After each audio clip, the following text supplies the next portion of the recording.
For centuries, we've dismissed dragons as myths, fairy tales, creatures of imagination. But what if we've had it backwards all along? What if dragons weren't invented by story, but remembered? Here's what we know. Across the globe, in cultures separated by oceans, mountains, and centuries, there are consistent descriptions of massive reptilian beasts. In ancient China, they called it Long, a powerful, revered force of nature. In Babylon, it was the Mushusu, a dragon beast carved into temple walls. The Norse had Fanir, and in India had the Nagas. The Aztecs spoke of Quetzalcoatl, the feathered serpents, and in medieval Europe, dragons were feared. These weren't isolated stories, they were part of how people explained the world around them. And here's the question no one asks. Why are they all describing the same thing?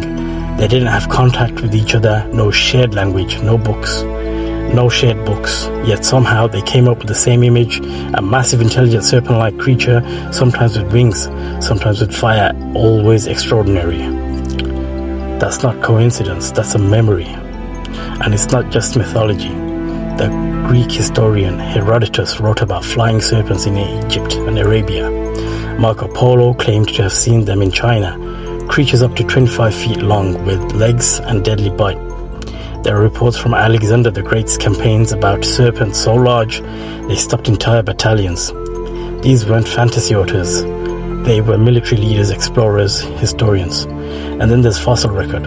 Long before the word dinosaur existed, ancient people were digging up bones, massive fossil skeletons.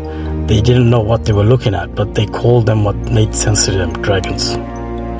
In China, these bones were ground into medicine, literally sold as dragon bones. In Europe, entire legends were built around them, and in some Native American tribes, giant serpents were seen as part of the oral history. So maybe dragons as we picture them today are exaggerated, but maybe, just maybe, the idea of dragon is based on something very real. Think about it. We know giant reptiles once roamed the earth. Some flew, some had armor, some could take down prey with one strike. Creatures like that did exist. They just went extinct.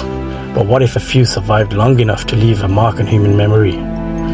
When different civilizations all tell the same story, it's not just fiction. Sometimes it's history trying to speak through myth.